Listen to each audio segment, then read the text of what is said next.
Hello, ladies and gentlemen, and welcome to Friday Night Debate on Focus on Liberia. My name is Dennis Jar, and we are broadcasting from Atlanta, Georgia.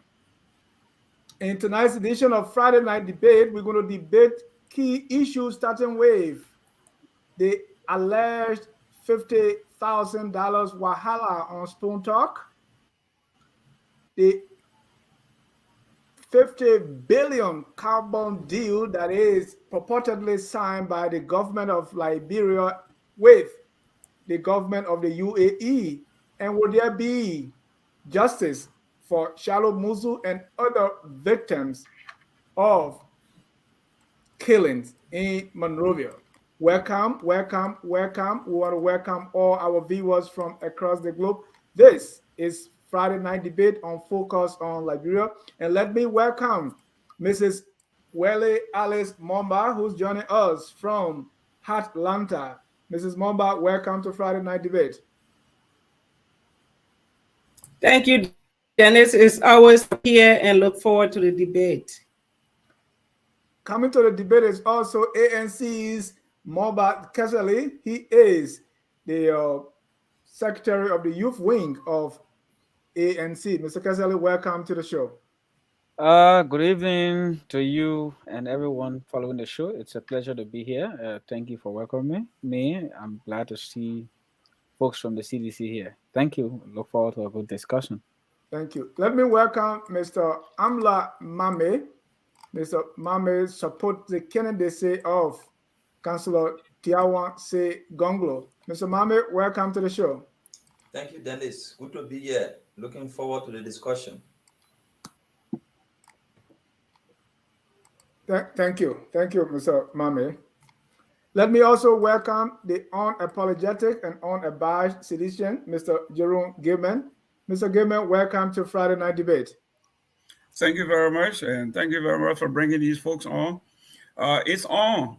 I can't wait to debate the Gonglo camp, the ANC camp, and the boycott camp. Even though she's in the closet, I'm ready. We want to welcome all our viewers from across the globe. If you have not done so already, please share the show, invite your friend, and let's debate.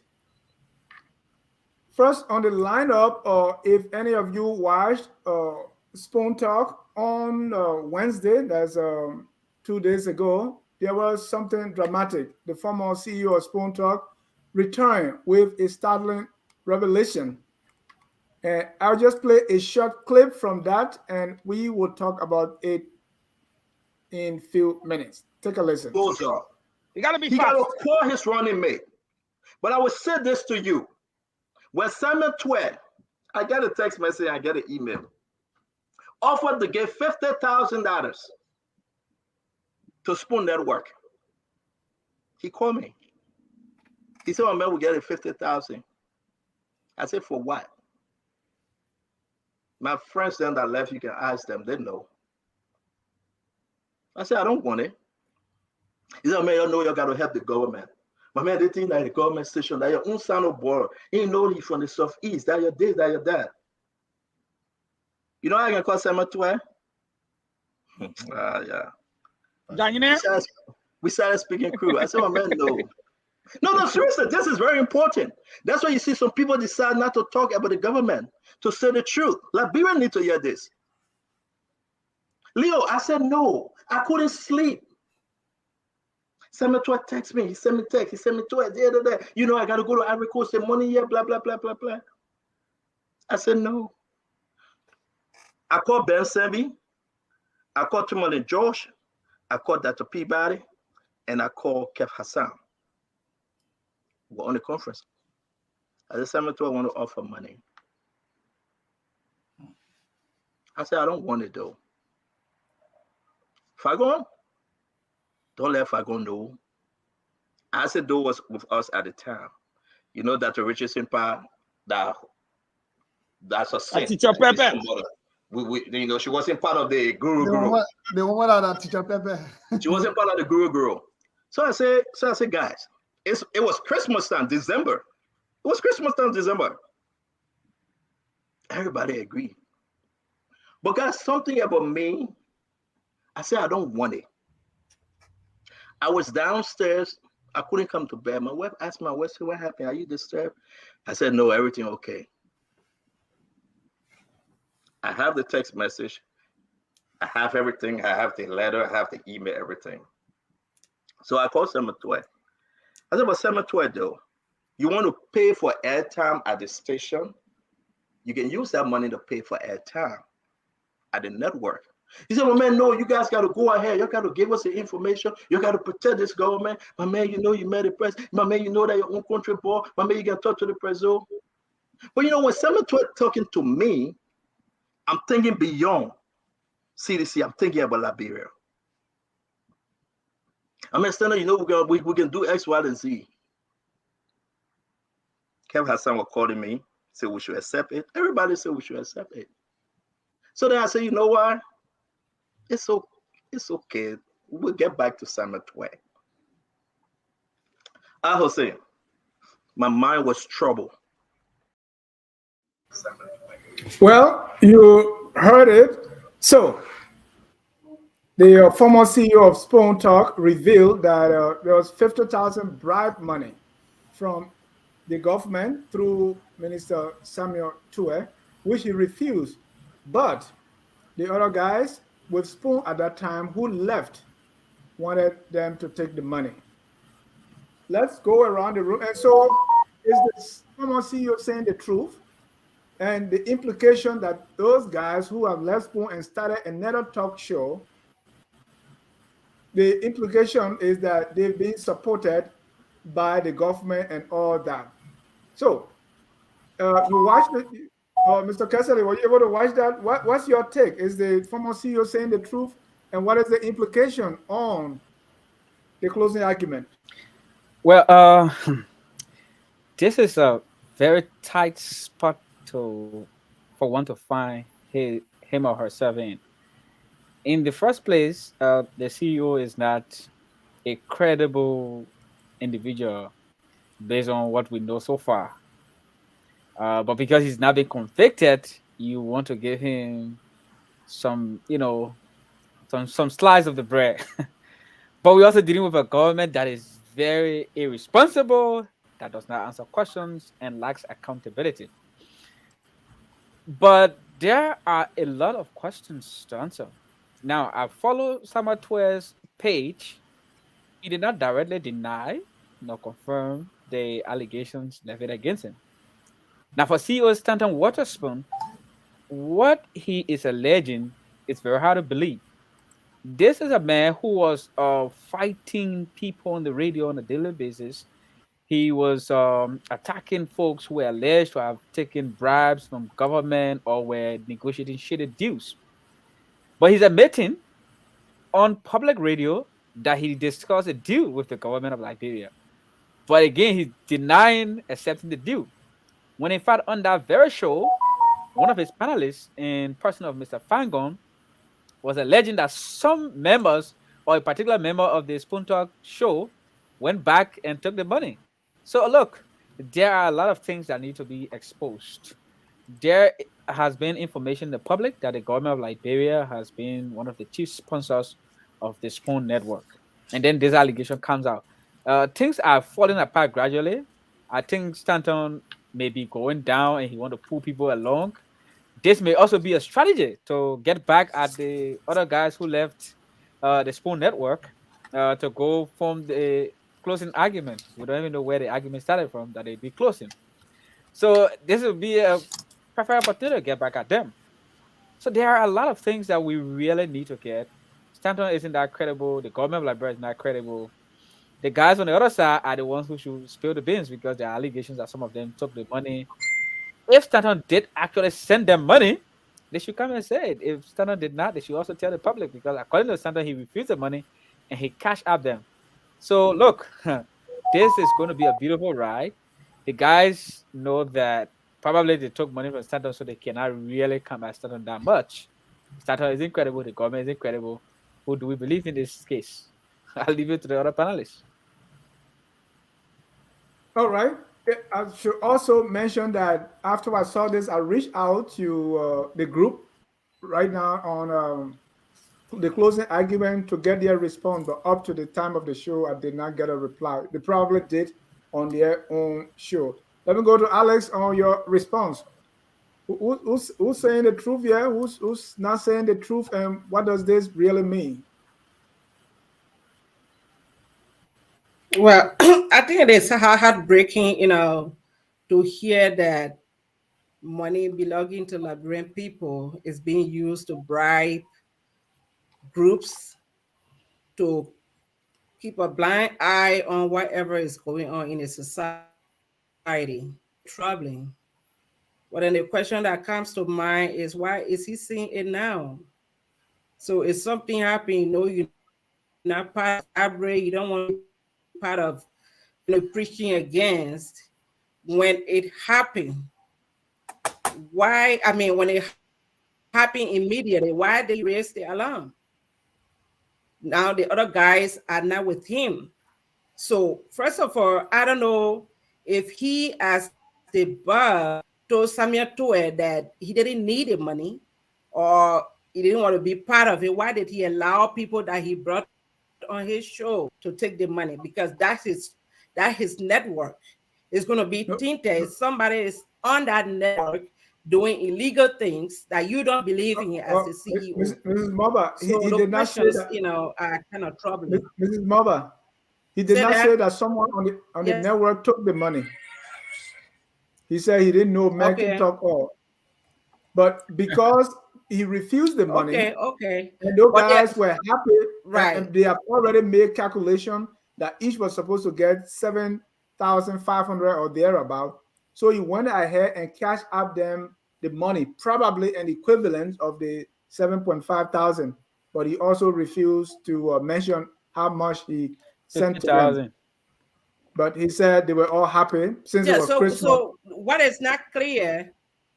Where did he get money from to cash out the people? His personal money, he said.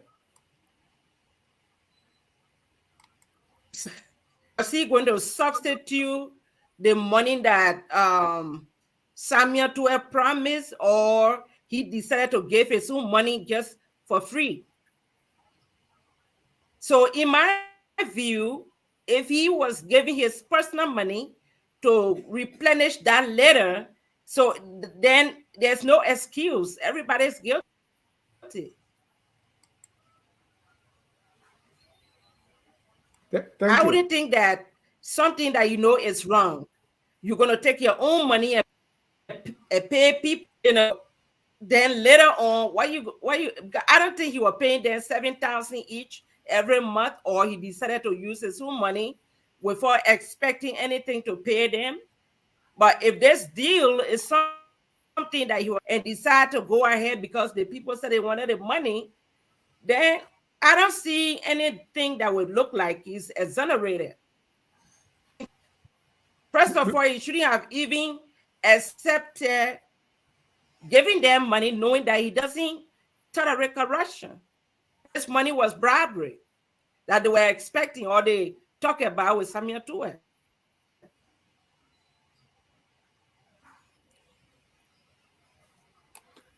Thank you. We have some connection issue there. Let me go to Mr. Gaiman for your take. Mr. Gaiman, same question. Do you believe money changed hands? That Mr. Samuel Toure knowingly intended to bribe them so that they can be in government's pockets? And do you believe that the former CEO took the position he took? And do you believe his story in general? Absolutely not. If you listen to the show further down the line, he opened the line for the audience to call. And I think he was not impressed with some of the callers that called and took him on. For a station as popular as Spoon was at the time, really, really hot, on fire, $50,000 to me would be like chicken change. This is a man that was in Monrovia giving out more than $50,000 in the streets, buying radio stations and television stations, buying businesses, buying home. So $50,000 to me and to Spoon at that time, it would have been an insult. to look at of a business that had a valuation of about, maybe at the time we say $1 million, for someone to say $50,000 for the rest of the year, say something good about us, it just doesn't make sense. And why now? Why now?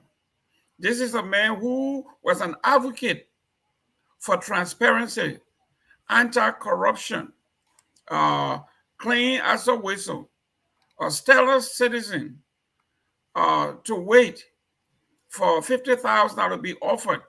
They didn't say anything. He said he didn't take the money, but then took his own money and compensated for on behalf of Spoon or on behalf of the government. It just doesn't pass the smell test. So I wouldn't dignify that at all. Thank you. Let me hear from Ambula Mame. Mr. Mame. I actually like the I actually like the pace at which the conversation is going, the way we brief in our responses. For me, two group of criminals making confusion, what in our one should be my business. That's how I see it. Nigerian men can say, what it be my business? Two group of criminals. I mean, what do you mean group of criminals? Who you referring? I mean, nobody's convicted here, so. Okay, two group of alleged criminals, making confusion over money business. What in our one should take all my time. Santon is convicted for crimes. Samuel Twe and his government people cannot be convicted because they the ones supposed to make the decision to be convicted, but they are ripe and ready to be convicted for crimes they've committed, economic crimes against the state. So it's not anything to push a whole lot, but what I can say is, the 50,000 allegation, you can't just rule it out. You can't just dismiss it.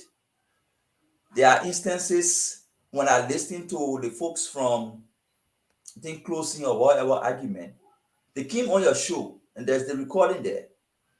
Ben Sanvi specifically said in that interview that the fundamental disagreement between he and Santon, for which they were separating, was because he said, Ben, and the recording is there, I can send the link, you play it if people want to listen. He said he was saying the direction of the show should be shifted from whistleblowing. He said the show should not be accepting whistleblower who can be blowing whistle on corruption and this and that. Who were people reporting about corruption on? All the whistleblowers were reporting about corruption of the government. All the whistleblowers were reporting about bad governance. But he said he wanted the show to shift from hosting whistleblowers and people coming to talk about corruption. He did not want the show to appear like they are investigating or investigative journalists investigating corruption issue on the show. He wanted the show, otherwise, to be a show where public officials can come and explain about the policies, can come and explain and debate about 2023, but he did not want them to come and expose government. That statement, if you just oppose that statement to what Santon said about receiving money to not speak against government, it lends some credibility. Another thing I want to point out, which will be my closing, is how notorious criminal can be class witness in some cases. So it's not because somebody is indicted, so anything they say you dismiss it. No, it's wrong. You must rationalize, you must analyze before you dismiss the person case. Because notorious criminals can be converted into class witness in major cases. So don't just dismiss someone because he indicted for corruption. And don't just also accept the information because he was CEO for Spoon. But there are circumstances surrounding there you can analyze, one of which I have presented. Ben Sanvi said he did not want the show to be hosting people who are exposing government, who are whistleblowers. He wanted the show to only host government officials who can discuss policy issues. Thank you. Right. So in your belief, You think the 50,000, the alleged 50,000, was actually accepted by the Spoon Network, or there were elements in there that took it? What's I or definitely believe there are elements there that took the 50,000. I have my own experience with the Spoon Network. When we were advocating for the 5%, all the show hosted us. The Spoon Network did not host us, but this is what happened. The Spoon Network arranged a show for us. We sent our picture, they prepared the flyer, we wrote the intro and everything. For the 5 minutes to the show, they called us and told us the show will be cancelled. They scheduled for another time. We got ready, they canceled it. Until today, that conversation about how the government secretly amended the petroleum law and took the 5% equity from all Liberians and gave it to few businesses has never been discussed on the Spoon Show. Because somebody in government did not want it to happen, and they used few of the panelists, excluding Tomani George. Tomani George was insisting every day that we appear to discuss that issue because it borders around the interest of the people. So I know people pay money and people receive money. Thank you. Alice, if you can adjust your camera landscape view. I've been trying to let you know that. So adjust that as I bring in Mr. Prince Sharif, also known as We Are Barian. Prince, what's your take on the alleged 50,000 wahala with the Spoon Network? Yeah. All right. Let me first of all say I'm sorry for coming in late. You know, I'm not noted for coming in that late. Yeah, go ahead. But it's because something was happening here. I don't know what is happening. I think with my system, and I think it's just from the entire system. Yeah. That's what was happening. But again, I want to say I'm sorry and thank you so much. And let me say thanks to the panelists and welcome each and everyone and say hi to them also. As regard this issue of the alleged 50K, I think this is just a made-up story by our brother Stanton Waterspoon. And he is creating these stories, in my view, in my mind, because he is to some extent, maybe somebody would say, is observing a high level of competition on the other side with the other brothers, that used to be with him. And in order for him to be able to present a picture to the audience that these people are not credible, that in fact they've been bought or they are in the pockets of government, he decided to come up with these stories that he's coming up with. And these are my reasons. One, the Spoon is very critical. At the time, they had a full team. They've been very critical of government to the extent that on one occasion, Spoon even accused 2 lawmakers, to be specific, Rosalind Swakoko Dennis and that of Solomon George, accused them of a direct criminal act. And that did not go down well with Solomon George and also Rosalind Swakoko Dennis. I think that both of them, they did their own podcast and expressed their own dissatisfaction. So I'm saying this to mean that I don't think Stanton is someone who will be afraid or will keep his lips, especially when it comes to act of corruption, because Stanton has always been, speaking against these things, even the act of corruption that is allegedly happening in some areas that maybe may not affect about 0.1% of the population. He always speak about it on his show. Now, if a man will always speak about the issue of corruption, how the Liberian people, have been treated by this government and etc., and decide to close his lips, according to him, this incident happened in 2020, according to him, even though the time is not really consistent with the time. The time is fluctuating, but according to him, it happened in 2020 or 2021, somewhere, there about. Now, tell me for sure, since that time to this 2023, with the way he has been very critical and pointing out issues, will Stanton Waterspoon not say it to the face of the Liberian people? Will he not voice it out? The second issue is that when you listen to the story from an objective standpoint, you will see that the story is just, it's not adding. The story is not adding. You tell the Liberian people that Honorable Samuel Tue allegedly came to you and said, look, we are giving you 50K for you to, be on the side of government.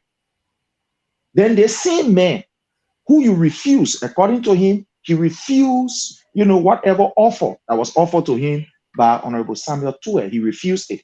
But then this is the same man in the same, narration. He said, I went to Honorable Samuel Tue and told him, okay, let's just do an inverse for a show, which Honorable Samuel Tue refused and said, no, the money allegedly is not for this particular show. I am giving the money for this particular reason. So tell me, you can see the inconsistency in the brother, testimony. There are so many issues that we can point out here. But again, I know we are all time bound, and I would not want to take, the time and just go on. But as we progress, I will start to show, the inconsistency in his statement. Thank you. If you remember, Prince, there are some money, because according to the former CEO, Samuel Tue, the minister, said this for media. And then if you look in the budget, there's a place there for media. So does Samuel Tue have a history of giving money for media or any form of bribery to radio stations so that they will tilt things in favor of the government? Does he have Thank you very much. Yeah, thank you very much. This is a very brilliant question you asked. And you see, for those of us who are security people, we look at the history of people, especially when you are doing criminal investigation, or maybe they send you somewhere to go and find out about something, or you catch a criminal. You look at the main record. His record can also, or when you look at these people's record, it can also or a lead for you to be able to, make the case very strong. So like the question you just asked, look, this thing is very clear. From what I have been, hearing from the media and other areas, Honorable Samuel Tue don't have a record of such, of using government money or his personal money in order for people, to speak on his behalf or to speak in favor of government. You can check the records. The records are there. You can go there and do your own research. That history is not, consistent with Honorable Samuel Tue. It's not. Not being consistent with this government. A matter of fact, you know that when this government took over, one of the major opposition was the media. Yes, Thank you. Thank you. I got your point. Let me go to we have a lot of issues to discuss. So let me go to Mame. Mame, that's the issue, right? This is not the first time we are hearing that Samuel Tue is trying to give money either to a group to be like the CDC, COP, or media or anything of that nature. So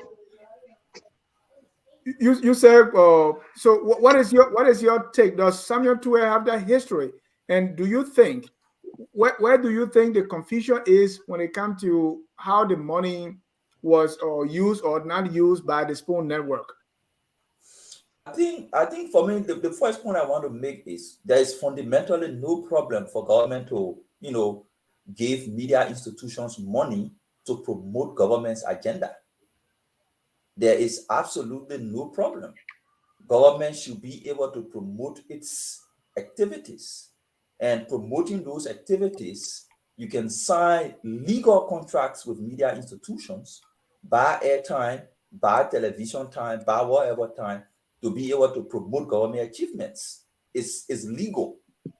What is illegal and what is permanent in Liberia is Government pays some media institutions to cover up stories, pays some media institutions and media individuals to write fake stories, and that is what is wrong. Pay some media institution to not allow certain opinion expressed on their platform, but for government to promote its agenda. Like Santon said, he said there was a Eugene Falcon show that Eugene Falcon had proposed to the government that they should pay the Spoon Network to allow him have their network to speak to the people on government's achievement. That particular proposal was in the making when 12 offered the 50,000. So he said, but there is a proposal here for Eugene. Why don't you use that money to pay for Eugene and we can give you receipt to justify that we receive money from government for airtime, and Eugene can sit on the show and do what he's doing to justify the use of money. So, like I said, don't take Santon word for it. Don't take Samuel Tuer denial for it. Look at the circumstances, his allegation against his colleagues. Ben Sambi said his fundamental disagreement with Santon was he did not want people coming on the show. He did not want whistleblowers coming on the show exposing corruption, exposing bad governance. He did not want them coming there and acting like they are generally investigating corruption. He only wanted people to come and talk about 2023 and talk about government policy. So if somebody is making that statement that they did not want corruption discussion on the show, they did not want whistleblower, another person is saying you receive money to not discuss bad things against government on the show, there is some level of corroboration. You know, you can corroborate what Santon said to what Ben Sambi said. Moba? Look, I know Ambula has his own issues with Ben Sambi, so we have to be very careful in considering some of Issues the with Ben things he's Sambi? alleging. No, wait, sorry. Ambula, Issues with Ben you Sambi? got your own issues with Ben Sambi. That's clear. What? The point I'm trying to strike here is when you are raising some of the things you're saying about Sambi. I mean, I've not heard it. I hope you can provide evidence to that effect. Now, Samba Tue is obviously the big man of the weird cartel. What that simply means, he's the paymaster. He's the one Joshua uses, to pay money to people all over the place.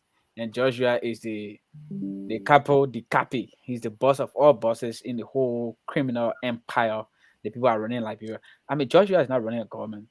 Joshua is running a criminal empire. It's a group of gangs, and their entire mission is to keep stealing and looting from the Liberian people and rubbing it in the faces of the people.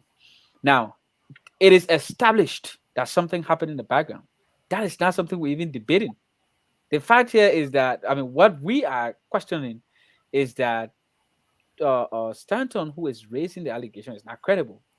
Tue is not credible. This is not the first time Tue has been alleged to be involved with paying monies. Aloysius Howe, Tue's media personnel, received $160,000 from leges. I mean, let's not forget. So Tue is a new, and who was Tue at the time? I mean, who is Tue? Board chairman for leges, right?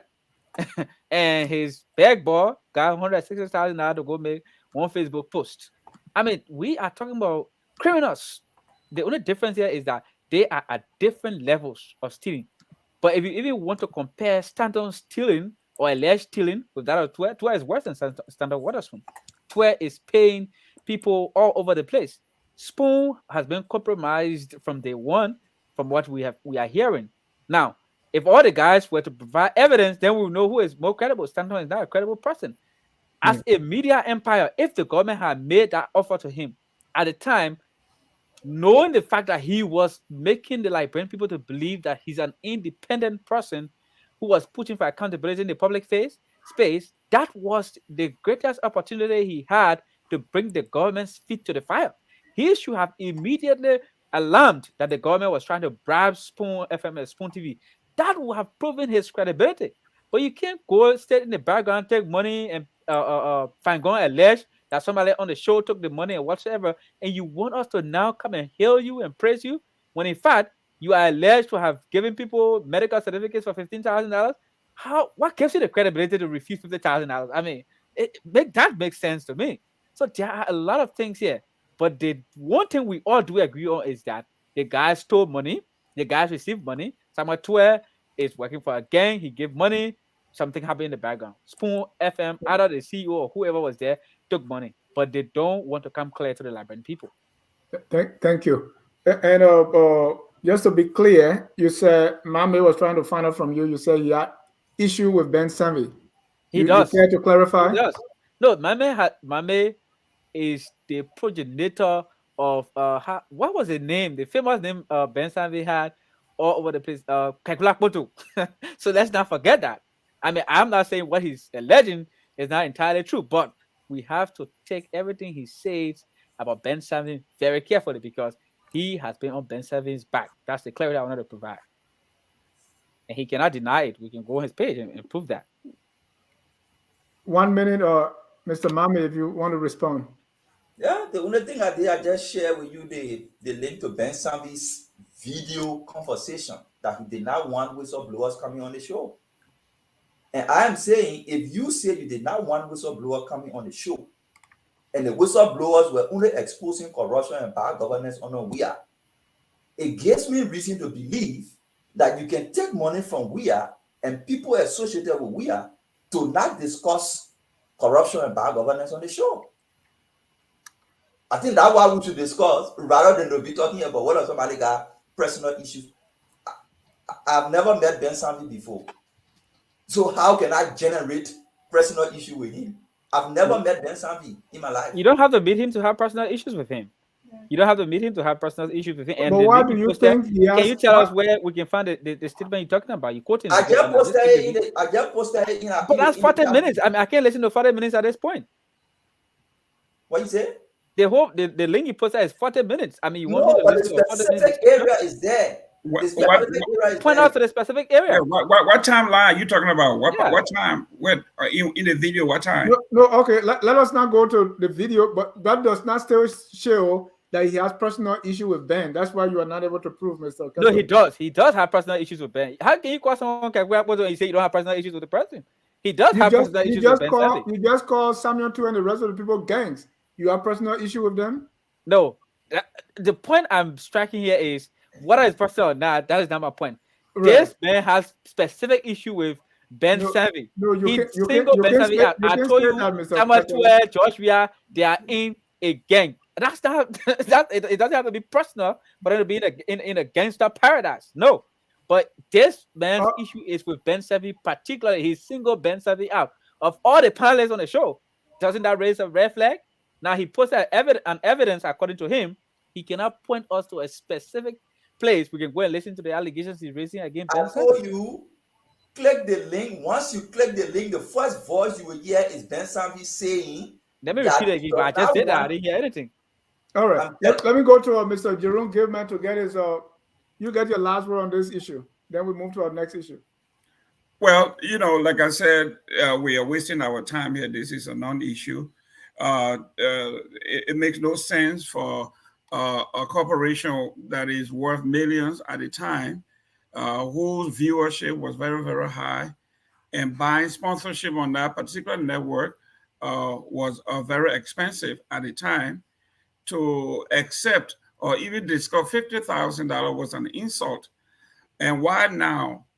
I think one of the panelists on there, Ms. Yakula, said it herself. Why would Stanton wait of all time for the debut of a show that people are now doubting, or they are daubing the real Spoon, the original Spoon? So he came out with this facade that don't listen to these folks.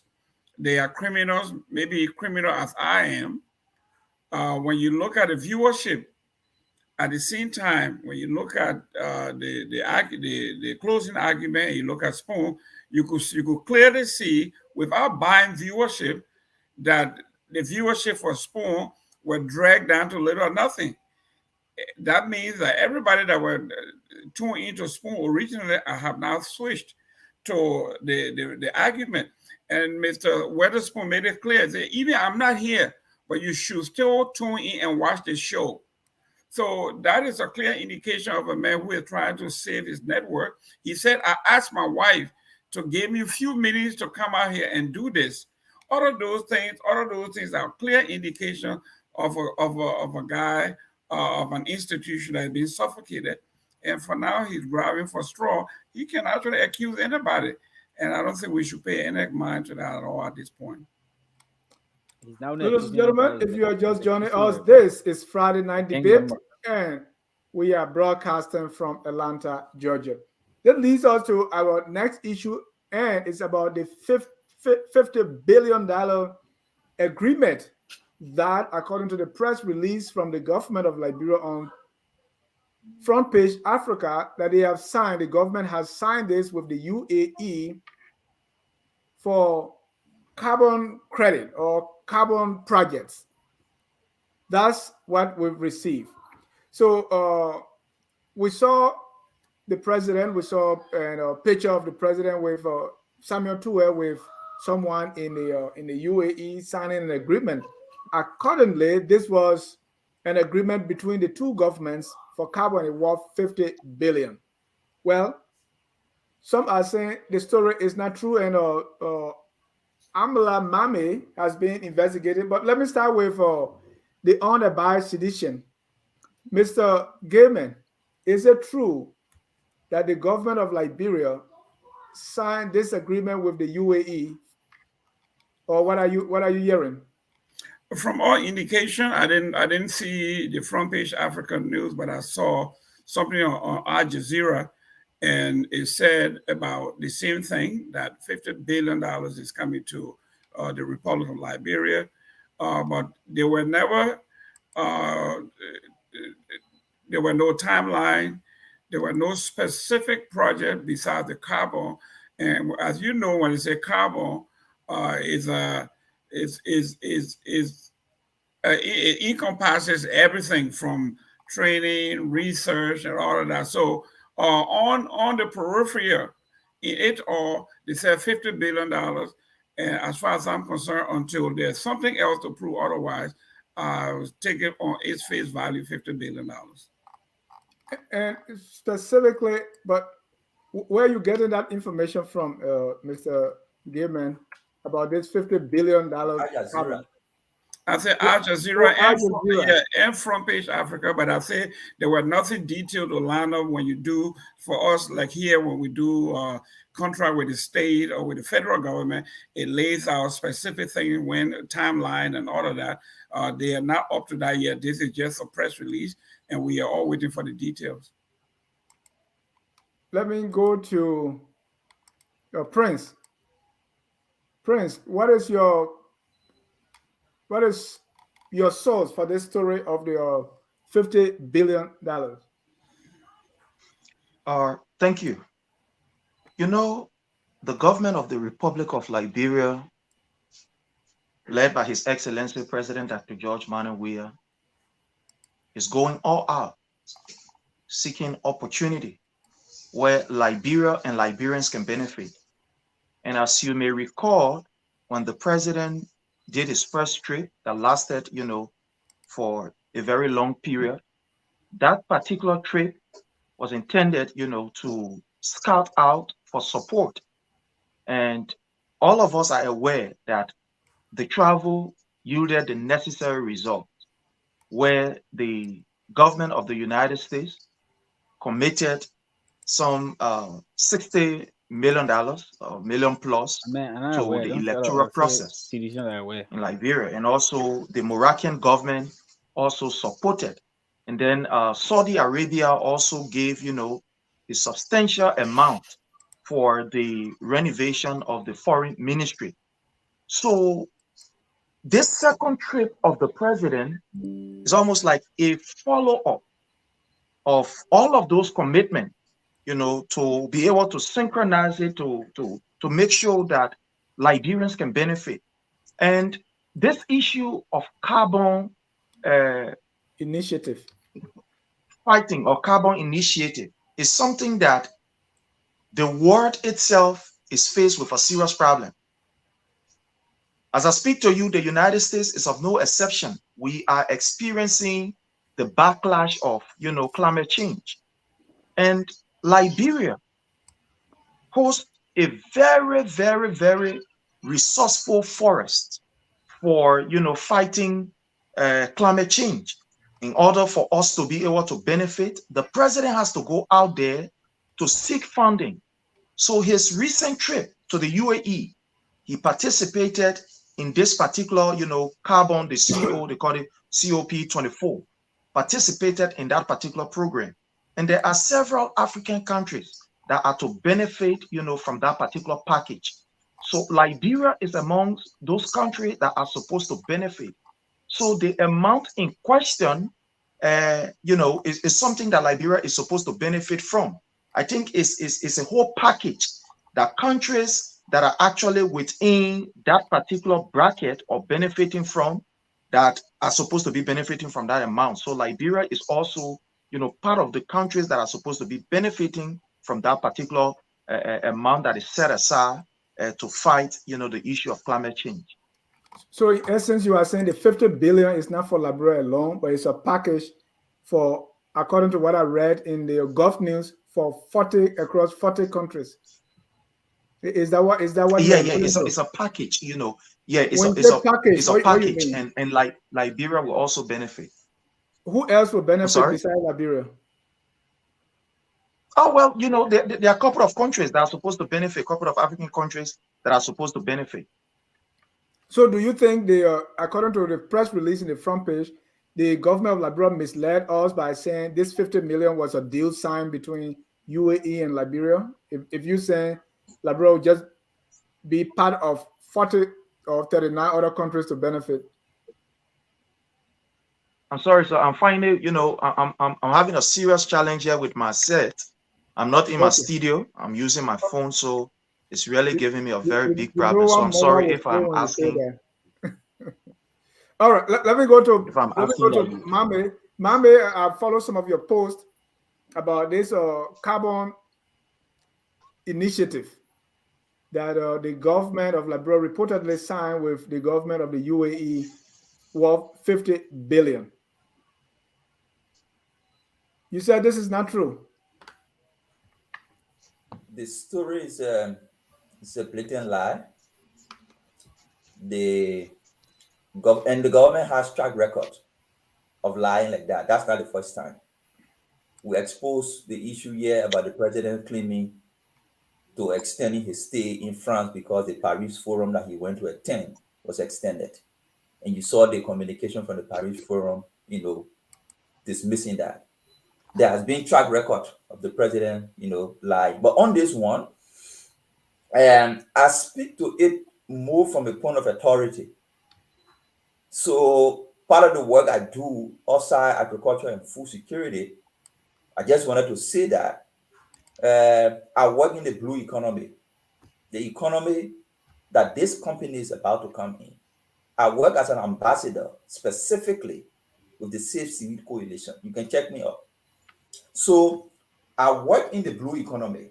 The blue economy is basically people are saying forest resources and other means to control climate change being depleted. So we should focus on ocean resources to control and absorb carbon. So the ocean is what they refer to as blue because the ocean is blue, so they call it blue economy. So there are a lot of moving parts in the blue economy. And it is this blue economy that this company in UAE was established to form part of. And it named itself Blue Economy. So when I say blue carbon, because it's coming in blue economy, so it named itself Blue Carbon. The government of Liberia signed an agreement with Blue Carbon, not with UAE. That's the first lie.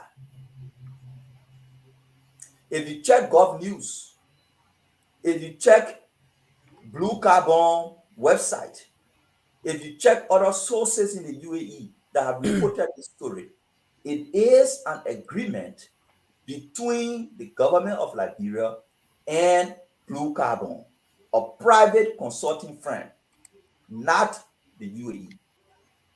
An agreement between the government and a private consulting firm based in UAE that is called Blue Carbon. But what is this Blue Carbon company? Maybe you want to know about them. Blue Carbon was just established 5 months ago, October. How did I know? Because when new companies are entering into the sector that we work in, which is the blue economy, we usually conduct an assessment and analysis of their business model to determine whether they're bringing new ideas, whether there are gaps, or whether there are places where we could collaborate. So we analyze Blue Carbon business model. Blue Carbon has absolutely no carbon initiative. They are a service provider. What they are trying to do in the future is they're trying to position themselves like the way you see Liska. Liska takes over the management of marine resources, shipping, and other issues for countries. That's what they do. They take over, you give them the authority, you give them the franchise to take over the management. Blue Carbon is trying to do that. So what they do initially, since they are a new company, they sign non-binding agreements with countries. And they have signed that agreement with Zambia, they have signed that agreement with Tanzania, and Liberia is the third country they signed a non-binding agreement with. They don't have any carbon fund. They do not provide money to countries. They sign an agreement so you give them the right to manage your carbon resources, because it is expected that the blue economy from now to 2030 will be worth $50 billion. Maybe that's where they took that $50 billion from and chunk it in the story. The blue economy between now and 2030 will be worth $50 billion globally across the world. Blue Carbon is trying to benefit from that economy. People will be buying carbon credits. So what Blue Carbon is positioning itself to do is sign an agreement with a country. The country gives it the authority to manage the carbon resources. When it manages the carbon resources, it can sell the carbon resources, generate money in the country's share. The agreement they signed have not even reached to that point, because if that was the case, it would be a concession that will go to the legislature for rectification. The reason why the MOU is not going to the legislature for rectification is because it's a non-binding MOU between a private company and a government. So Mama, for you to conclude now, so what is that MOU saying? Currently, the government has refused to release the MOU. But what we know, depending on MOU that Blue Carbon has signed with Zambia and Tanzania, we know that, and Blue Carbon business model, we know that their MOU basically focus on government accepting them as a service provider to conduct research on forest resources, to conduct training on how to capture and manage forest resources, and then eventually they will sign a concession with the government that will be rectified by the legislature on giving them the authority to manage Liberia carbon resources. They have signed similar agreement, just to let my thought. They have signed such agreement with Papua New Guinea. Papua New Guinea has given Blue Carbon the authority to manage forest resources. Thank you. So according to the press release on Front Page Africa, it says UAE, Liberia is to benefit from the UAE 50 billion Blue Carbon initiative as a result of the visit of President George Weah to that Gulf state. So is there any such thing as Blue Carbon initiative? I don't believe so. So the United Arab Emirates promised in 2019, I can send a link to you. Right. No, it's in that same story, that same Gulf news story, that UAE promised to contribute 50 billion across 40 countries. And that was in 2022. Yeah. That was not 2023. Right. They have already reported on the expenditure and the programs of that 50 billion. Right. On the different programs they implemented in other countries. They listed the countries. So the story in blue in the Gulf said the president of Liberia to the UAE, Blue Carbon, the UAE-based entity, and the Republic of Liberia through the Ministry of Finance and Development Planning signed a memorandum of understanding to implement carbon removal projects in forest sector under Article 6 of the 2015 Paris Agreement. You see the contradiction? The headline says, and it was intentional. The headline says Liberia and UAE. You go down in the story, they say Liberia and blue carbon. So it was intentionally formed. Come on now. Come on, Mr. Mami. So, Mr. Gamer, let me come back to you. Is the government trying to mislead us here? Because or holding back information, because since the return of the president, we have not really heard any clear-cut report on what happened, except that this press release in Front Page Africa telling us that the two governments have signed a $50 billion blue carbon initiative. This is not really true. Well, what is not true about what you just read? You just put the whole paragraph on the screen that says Liberia signed a MOU as part of the 50 billion. There's nothing in there. No, it's not part of the 50 billion. No. Listen, please put it back up there so you can read it. And let me read to you. Let me read to you what it says here from the Gulf News. It says, speaking also during the signing of the MOU, Sheikh Ahmed Dermont Makaton said Blue Carbon was excited and honored to enter into an agreement with Liberia. He said it marked another milestone for Blue Carbon to enable government entities to define their sustainable frameworks and help transition to a low carbon commercial system, thus reaching net zero goal. This is not I say or Front Page Africa. No, what I mean in that blue carbon, in that Gulf News, is it mentioned anywhere that the agreement they signed is for $50 billion? Is that yes. Or it's between the UAE and Liberia? No, listen to this. Put that. You read what I want you to put a paragraph so we all can see it before you think that I'm saying it. Okay. Is the president of the Republic of Liberia to the UAE, Blue Carbon, the UAE-based entity, and the Republic of Liberia through the Ministry of Finance and Development Planning signed a memorandum of understanding to implement carbon removal project in forest sector under Article. No, you didn't put the part that says the money, that mentioned the money.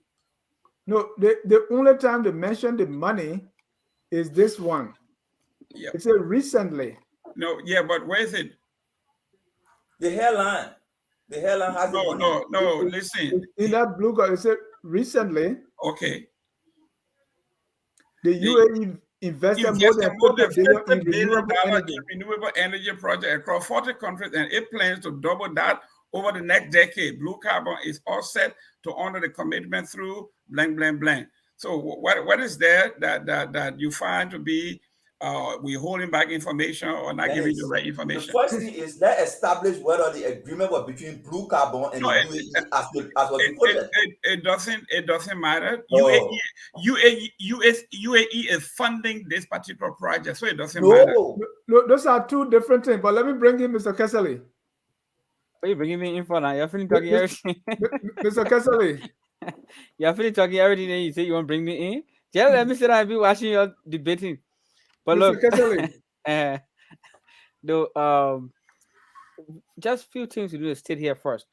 The UAE, the United Arab Emirates government, actually did spend $50 billion on renewable energy.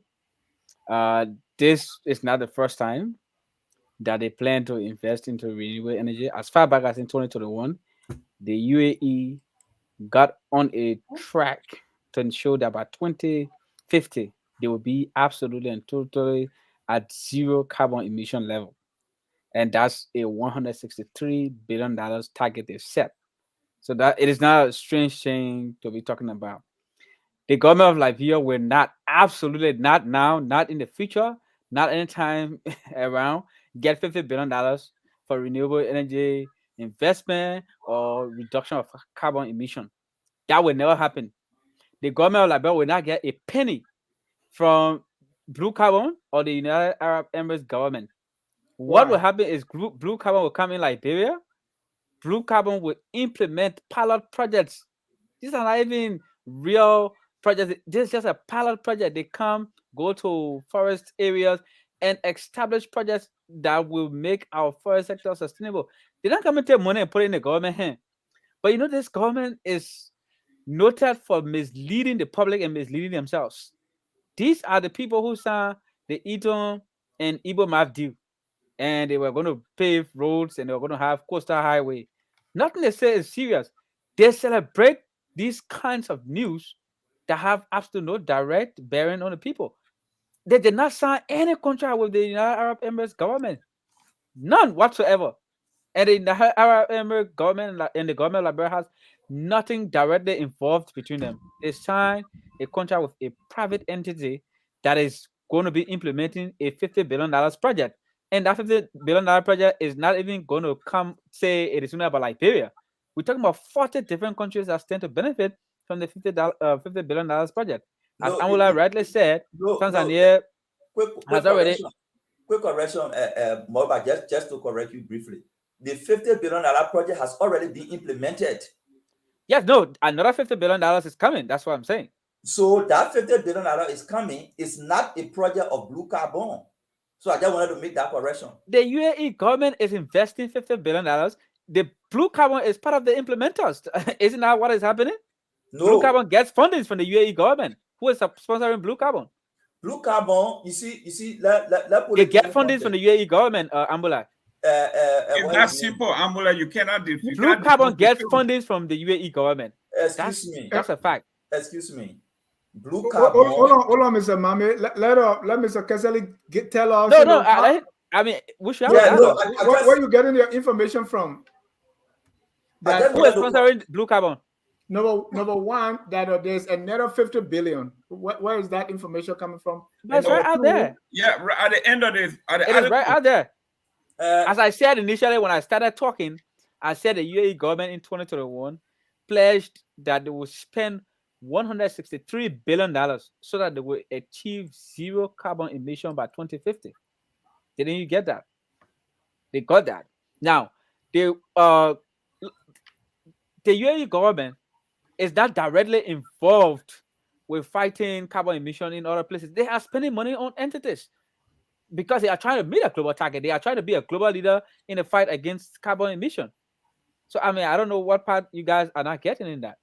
Yeah, let me tell you what part we're not getting. What part you not getting? When the UAE, no, listen. When the UAE government says we will spend 50 billion to meet net zero emission, 163 billion. 163 billion to meet net zero. They are saying they will spend money in UAE that will yes, get you are coming. That will get UAE to the point where UAE as a country will meet net zero emission. You repeating what I said? So they're not spending money in Liberia that will make UAE net zero emission. So I just that is not what I suggested. That is not what I suggested. The second thing I'm saying is because the government of Liberia include in its budget $50 million for road, it doesn't mean a construction company in Liberia will be funded by the government of Liberia. Blue Carbon is a private consulting firm that comes to country, provides services to the country, and through those services, they get paid. By whom? They get paid from the services they provide from selling carbon. That's what I'm saying now. They get paid from selling carbon resources. How they start get paid? They got paid by whom? Are they not getting funding from the UAE government? No. Oh, come on. Okay. We got to move. I think Mame lost this one big time. Thank you. So, but there is Nobody no. There is, no, but there is nowhere where the. Hold on, Prince.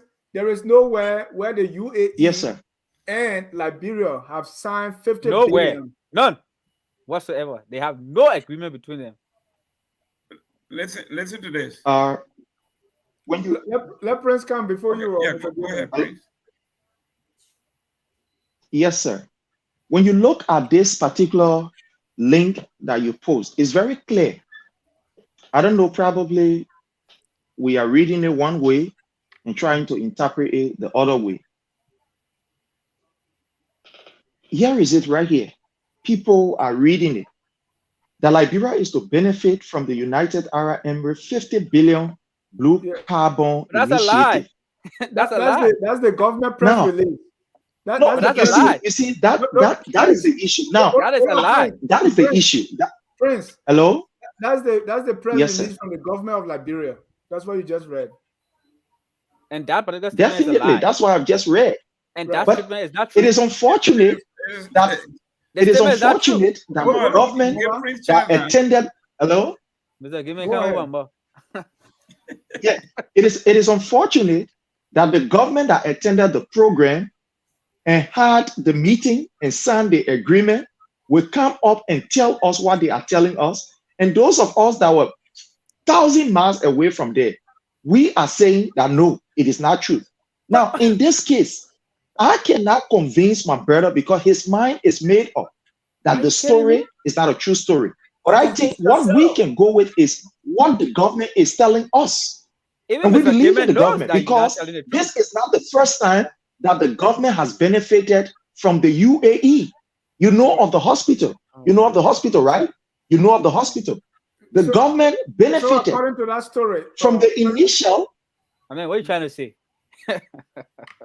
hello, so according to that from the story, initial, the government and UAE, the government of Liberia and UAE signed a $50 billion contract. Is that what you believe, Prince? that's what I believe, that the government of Liberia and that I of mean, let's move UAE on. signed an MOU where Liberia is supposed to benefit. The thing is there. And with the issue of the company, this blue carbon, you must understand that this is the medium through which the government or the UAE will be able to implement that particular What are you project. saying? That's what people need to understand. You say one thing, Thank you mean you. another Thank thing, you, Prince. Prince. You can't even defend what you just said. Where you got that He information said because from? the government says so. Where you got the Yeah, that's what he's information saying. from? I mean, which is very Where did unfortunate. you get the information They from lied to you. Go back to them and tell that them the that. UAE is spending money through a private company to Liberia? Where did you get that information from? Let's see. Here is it. I'm If you want me asking- to read, I can read it right here. Yo, man, I'm Let me read it asking right you, here. It's right Yeah. here. It's right here. It's right here. It's right here. If you read this whole thing, Yeah, read it. it's right here. Right here. Please read it. Okay. Let me just. But Then if, Okay. if- Let me read it. That if is you don't, the. if you don't believe it, why should he read it? No, then let's speak. But Mr. Clement, do you believe what he's It saying? says blue carbon. Listen, now, it says blue carbon will be responsible under the MOU to conduct feasibility studies, secure respective accreditation of the cooperation framework, and create the right structure. The company will also promote and engage the local community to implement capacity building initiative for enhancing forestry initiative in Liberia and to create and identify projects for COP 28. So when you read all the way down here, you will get the clarity of what we are saying. According to what you read, That this particular blue carbon, hello? yeah, according to what you read, which I'm one says that the 50? According to what you, I'm sorry. According to what you read, which No, one you don't have there to be tell us silent. that 50 billion is coming to Liberia? Or even part of 50 billion is coming to Liberia. Which one? You say which one? I'm really Which one sorry, of you those- know. What You say what? What you read now? Which one tell you that Liberia is going to get 50 billion? Initially, when you asked me the question, I told you that Liberia is to benefit. That there are a host of other countries. When you read this, you will see it here. That there are a host of other countries that are supposed to benefit from this package. So Liberia is part of those countries that are supposed to benefit. Right. So if you divide the 40 by the 50 billion, how much we are getting? So the story of the 50 billion, a contract being signed for 50 billion between UAE and Liberia, you are saying is not true. It's just a package, and Liberia stand to benefit. Right? But that's why it is. That's why The thing is right here. The thing is right here. It said Liberia is to benefit from the United. The thing is right here. It's right there. It said to benefit. It's right here. Dennis. You see, To benefit. It's right here. Let put the discussion in context and move forward. Yeah, please let's move on after we get 1 minute each. Yes. You gotta hold into the 1 minute now because 1 minute can be the 11 minutes. The point here is UAE as a country and Liberia has no agreement. No two countries sign MOU. No two countries sign MOU. They sign bilateral agreements. They don't sign MOU. The MOU there is signed between a private consulting firm and the government. Everything you read in that statement is what Blue Carbon will be doing in Liberia. They will be engaging forest communities. They will be conducting trainings. They will be setting all the guidelines on how to manage forest resources. The end goal of that is implementing partner for the UAE government. We need to understand this. No, my man. They are the implementing partner. Show me UAE is Blue Carbon is not the implementing partner of the UAE. The implementing partner of the UAE for the last 50 billion is a company called DFI for the last 50 billion.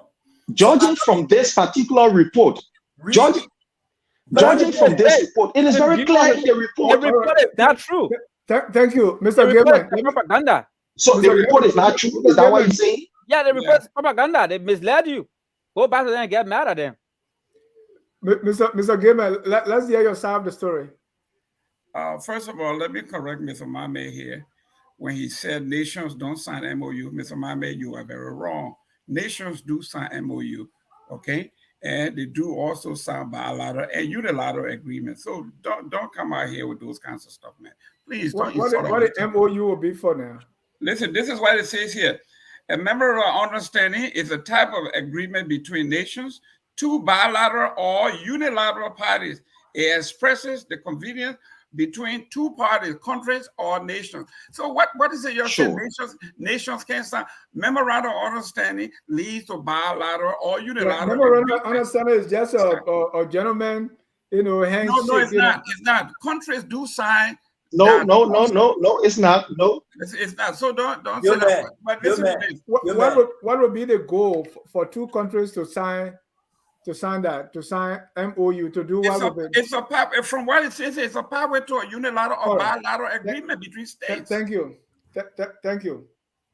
Okay, now, gentlemen, I don't know whether the argument here is to accuse the government of lying or to wait and see what is in this agreement that will benefit Liberia. It looks like Mame and when is that agreement coming for us to see it? The president returned. We have not. Don't worry, the president. The president. We were worried. He usually have money. The president just didn't make up these things. You saw it also from the Gulf News. You saw it also from Al Jazeera. So it's not just something that the president just came up and made up these stories. So, but the Gulf News is reporting completely different things. Okay, that's fine. Okay, so then you're gonna wait and see what's in the agreement. What did Nancy Pelosi say when they signed the budget? You get it, then later on you will find out what's in it. You got it, later on you will find out what's in it. Thank you. Ladies and gentlemen, if you are just joining us, and we'll open the phone line soon, we hit our last segment here, which is the issue of the death of Charloe Musu. Are you guys hearing anything now, or that's it? So the question we asking: will justice ever come for Charloe Musu and other victims of these crimes or alleged crimes? It looked like we don't hear much again. Where is it, Mr. Sheriff? The last time we talked about this, the issue with the death of Charloe Musu, where is it now? Any update? Yeah, one of the problems we are having is when people have their own expectation towards certain things, how they want it to be, how they see it that it's supposed to be. So at the end of the day, when the government is even striving and trying, people don't see it the way it's supposed to be. Now, with the issue of Charloe Musu, the government of the Republic of Liberia is doing an excellent work on this particular issue, like they have done on other issues. Despite of the challenges that we are faced with as a nation, or the police or the security sector is faced with. But the government is doing an excellent work, because judging from this particular case, this is not just something that someone will jump on in the morning and say, you can't hear, we're carrying you to jail. The people who are involved in this particular case, they are people who understand the law. They are very, very much okrum with the law. So in order for the government, Charloe Musu, yes or no? Definitely, justice is coming. In fact, as we speak, the government has conducted a pathologist. The first phase of it, was released, and they are now waiting for the second phase because, some of the specimen was taken out of the country. So we definitely will receive justice in the case of Charloe Musu, as it has been done in other cases. Thank you. And that pathologist are listening to him saying the police reported there are multiple stab wounds, and because so we're going to do the forensic and determine which of the wound killed her. And that was, I mean, I'm not a pathologist, but that did not make any sense to me. Yeah, you're right. It did not make sense because you are not a pathologist. That's what I said from the beginning. Some of the things we want to do it our own way and not the professional way. So I can understand if you say that. Thank you. Mr. Kesali, will justice come for Charloe Musu? So never you plan to be jumping over me, but no problem. Let me say this. It is very unfortunate that we come on a show and Prince wants to come here and spew outright lies about the whole government's incompetence. I said this from the get-go that this government is utterly useless, incompetent, and irresponsible. I said they will do nothing about the death of Charlotte Musu. They will play a lot of politics around it. At the end of the day, they will just push it under the rug as they do with everything because you know what? They are incompetent. They are very incapable of leading in any serious instance to give the public and the Liberian people justice or leadership that we expect of them. The police is grossly incompetent. They go around and hire equally incompetent people who cannot perform the tasks that they are required to perform. The government has already made that death a political case. As you listen to Prince, he was lecturing us that the government is always trying to do things and people don't appreciate them. We didn't let government to appreciate them.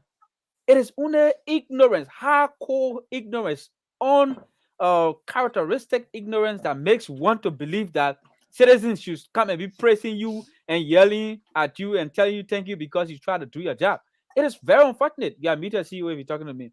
Yeah, did the opposition contribute to that? You say they're trying to politicize the case. Did the opposition contribute to that in any way? What the opposition did was the right thing. The opposition came up to defend people who do not have the means to defend themselves. The government has millions of dollars; they can defend themselves. The opposition has to stand by the people and for the people.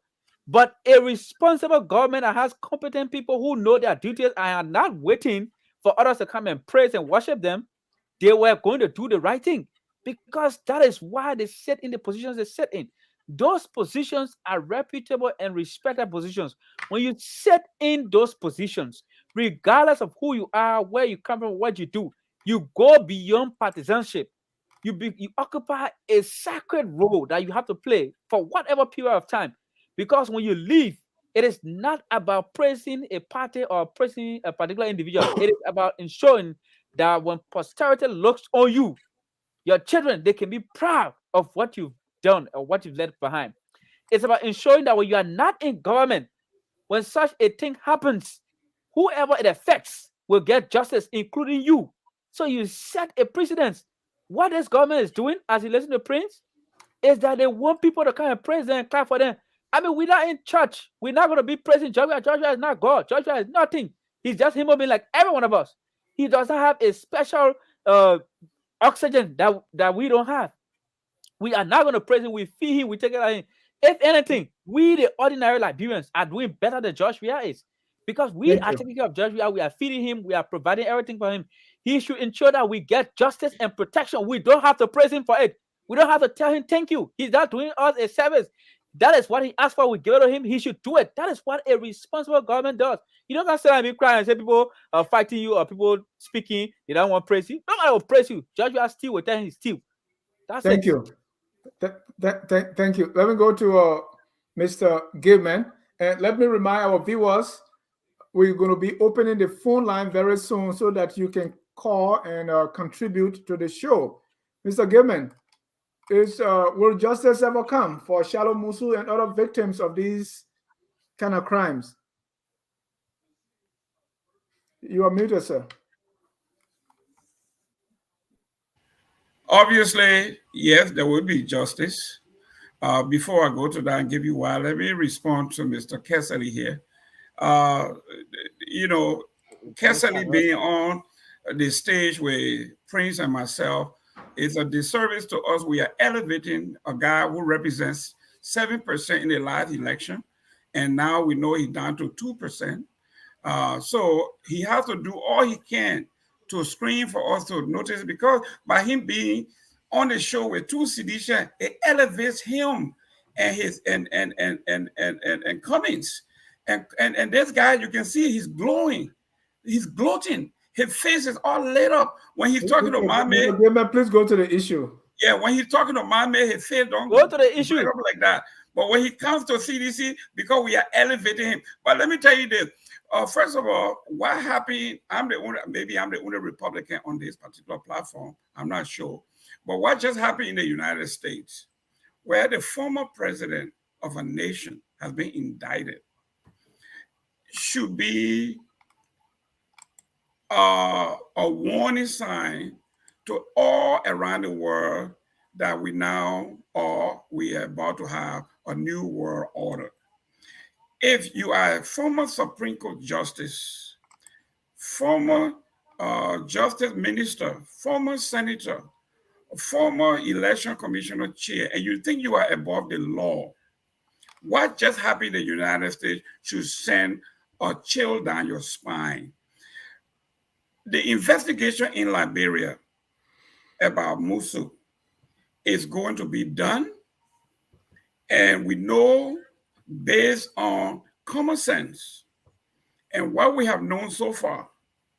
I said this here before, that Justice Musu Scott was a person of interest and should have been arrested from the get-go. And people thought I was here, I was smearing her, and then now the question has arisen. If Mrs. Scott, Justice Scott, said that an assassin was after her, she left her home from Broadville and drove past all the police headquarters and went to oldest Congo town to meet the justice minister. That tells you a whole lot about, if an assassin is after me, the first place I'm going to go is my next door neighbor or the any door that opens and say, please help me. You don't drive 20, 40 miles, stopping, making stops and saying somebody is after me. So we know very well that the police is on this case, and we and the international community, everybody is looking that justice is going to be served in this. When was the last time they gave us update? When? Excuse me. This is not a dialogue. They asked me a question, and I'm telling you, there will be justice will be done. Without fighting in this case, no one is above the law, and somebody will be arrested. I can assure you, above the law. I can assure you that Justice Musu Scott is a suspect here, and I'm sure she's going to be arrested. But whoever is suspect, according to you, what is the police doing? They're doing their work. How long are we going to wait for justice to be served? Well, okay, and that's a great question, because everybody on here, with the exception of Mr. Sharif, everybody in Liberia, like the young man just said, they have gathered to fight on behalf of Mrs. Scott because she's poor. The government got billions of dollars. That's not how justice works. The objective of investigation is to be the finders of truth. So if it takes this particular case, it's so important that we cannot rush to judgment. Every T has to be crossed, all I's has to be dotted, because it's going to be challenged in the court of law. Thank you. Mr. Mame. I agree with you, man, that people should be very careful how they proceed with the case. The incident occurred in the home of a former, justice of the Supreme Court, former justice minister. I mean, a very prominent Liberian woman. It's not an ordinary case. Regarding your specific question, whether justice will be served, I'm very optimistic that justice will prevail. The person, the mastermind, the actors who were behind the death of Charlotte, will face justice. When that will happen, I'm doubtful that it will happen under George Weah. And it is not because the government is complicit or not. It is only because of the incompetence of the police.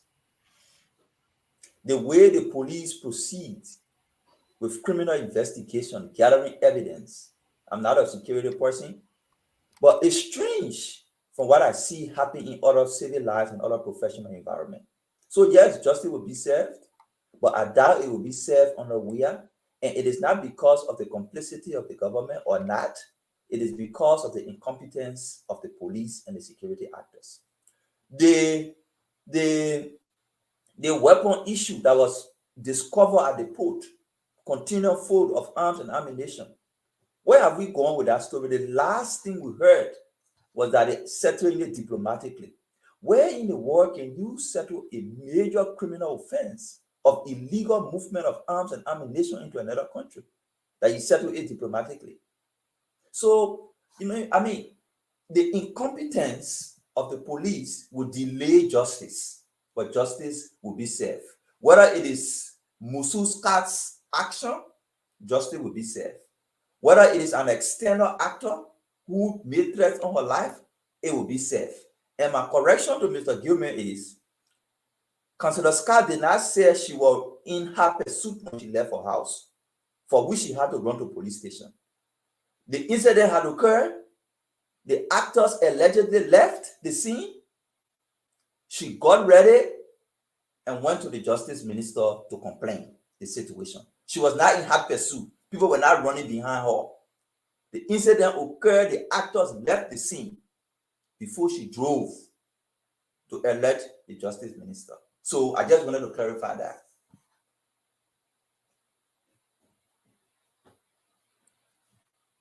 Thank you, Mr. Mame. And most of the time, what is the history under President Weah of dispensing justice in these kind of criminal cases? Mr. Gibbon, and what's the history, and are you impressed? Mr. John, when we come on these shows, there are times we got to take out our partisan hat and be Liberian. And I've been saying this from day one, from 2005 to now, our judicial system and the corruption in our society, where there are certain people who feel that they are above the law. That tendency, that idea, that feeling, that notorious reputation of ours, it is still there. If it wasn't for the international community to come basically to embarrass us, someone like Vani Sherman would still be walking when he said, take me to the Supreme Court. Supreme Court is like water, river. I'm like fish, and fish is not afraid of water. And someone had to come and intervene. Same thing with Edwin Snow. Edwin Snow told them, take me to the Supreme Court, I'm going to be vindicated. And he was vindicated when he was accused of $6 million. So we have the reputation. In this job, we are government, to be very honest with you, I have not seen any landmark case that we have come up with to say we are different from everybody else. The system perpetuates itself, and we collectively have to do something about this.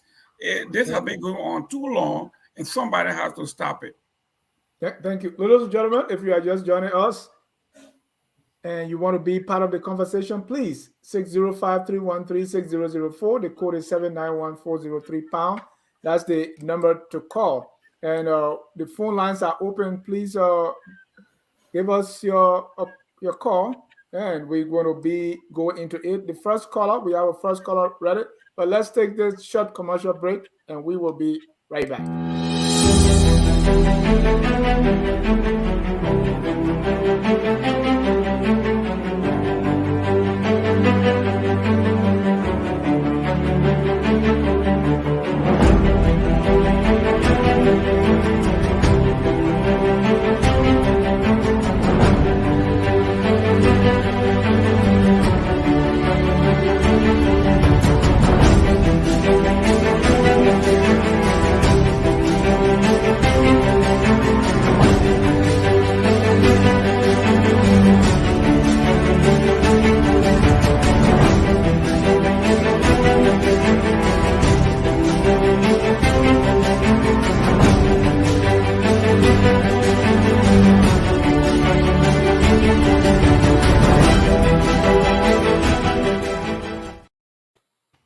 right, let's take the first caller here. Our first caller here, Elvin Morris, you're live. Go ahead, sir. Thank you, Mr. Jai, and hello to your panelists tonight. Quickly, I just want to give some constructive criticism to Mr. Mohammed. I think when we watch these debates, we want to be informed, but also we want to be somewhat entertained by the intelligent discussion that's going on. So I would just, advise you to at least try to be a little less long-winded on your explanation and exposés, because we want to hear the other panelists too. We don't want to just hear you, going on a 10, 15 minute, monologue of the minutiae of little details and little, and things like that. But I'll leave it at that. Overall, I think obviously you're a smart guy.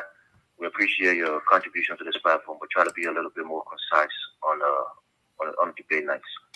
But quickly, let me just get into this whole, nonsense about the $50 billion. I mean, let's not waste our time and play with our intelligence on this platform. It's a non-issue. It really is a non-issue. None of us is thinking that a country is going to give like $50 billion. But in that same token, who's paying for the consultancy that those, that blue carbon group is doing? It's the UAE. It's not the Liberian government. They're not doing it pro bono. So it's coming from somewhere. So when Mr. Mohammed said that the UAE is not doing anything for Liberia, it's not true. They're the one paying for the consultancy to come in there, see the feasibility studies, what needs to be done, what benefits Liberia, rainforest or forest has to the planet at large. You look at the Amazon. A lot of people consider the Amazons to be the lungs of the planet. So a lot of people a lot of governments try to conserve the Amazon rainforest because they know how important it is for the earth in terms of the carbon, how it can help reverse or stop carbon emissions. So if Liberia has a valuable forest, other countries who are highly polluting, countries that produce oil like the UAE does, they want to put the money in other places that will balance out their emissions. Mm-hmm. So let's not present that point. And then quickly, before I get up, no, before you go ahead, how do you know that the UAE is paying blue carbon to do this? Assumption or what? Where would the meeting held? No. No. We gotta infer. I mean, so you're inferring. Okay, it's okay to assume. It's a moment, Yeah. So just clarify that you're making an assumption. Right. All the details hasn't been fleshed out, but they didn't go to Japan and then have the UAE say they will pay for it. They were talking to the UAE. This contract was signed in the UAE. Right. So thereby, when they talk about the UAE and the Liberian government, they're implying that the UAE are the ones that's backing this whole thing. But let me not waste my time. Yeah, because the assumption. Just clarify that you are assuming it's not there. Okay, fine. I'm assuming. Okay. But everybody on the platform is assuming. Nobody has concrete data, so let us not try to punch me because I don't have enough time to clarify myself. But quickly, with this whole Charloe Musu thing, the reality is, like Mr. Gilman said, damn if you don't, and damn if you do. If they would have, arrested this lady for not cooperating with the investigation, they would have said it's a political witch hunt. The government is this, the government is that. Since they didn't make any arrests, the police is incompetent. Like the people say, the police. I don't know if you guys follow this case, but we are following it. This lady is a person of interest, along with all the other members in your household who was there when this crime happened. This is a master lawyer, the former chief justice, who should be very well, familiar with the law in Liberia and know how to conduct herself when it comes to things like this. And she refused to collaborate or cooperate with the police. So I think it will come to a logical conclusion, but the government is tiptoeing, around this whole case and trying to make sure they do it in the most responsible way possible. So I'll leave it there. I have more to say, but I've been on the line for far too long. Yeah. Thank you for taking my call. Thank you. Let's join our man from Honolulu, Mr. Houston Brooks. Mr. Brooks, you're live. Yes. Hello to you, Mr. Dennis Najai, and to other members of the panelists. But listen, I think for once in a long time, I'm going to join up with Mr. Elvin Morris and see this $50 billion deal we are talking about. I'm not going to be the dead horse on it because he said everything I wanted to say. And I know you, Mr. Jai, you on your show is not thinking that UAE is going, and nobody else on the panelists, among the panelists even said that UAE is going to come to Liberia for $50 billion in what the Central Bank of Monrovia account for Liberia. So we know what this deal is about, and I don't understand why we didn't see around the topic. But on that, I do want to say this, Mr. Jerome Gaiman is 100% correct that countries do sign MOUs, memorandum of understanding between one another, and that happens at different levels of government. It could be between a minister of one government and a minister of another government. So the MOUs are signed between countries for different reasons. All we need to do, we can just go on Google and Google memorandum of understanding. Now on the Charloe Musu case, look, this Chancellor Jerome Verdier tinted this case from the onset with his irresponsible remarks that he made on the Spoon Network. It's been tinted from day one. Not we can crown the government for incompetency and hiding information. The government really do not keep us informed on things that matters. But let's say this case got tinted from day one by that irresponsible remark by Mr. Verdi, and we just have to have things go well. I'm pessimistic if it's ever going to get solved, but I don't want to put all the blame on the government. Now, I have a question. I want to ask you, Mr. Ja, and everybody else this question, and I'll get off the phone and hear what you think about it.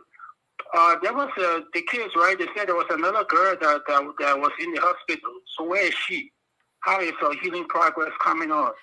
And this is only coming from me. I didn't hear it anywhere. That's why I say it's a question for the panelists.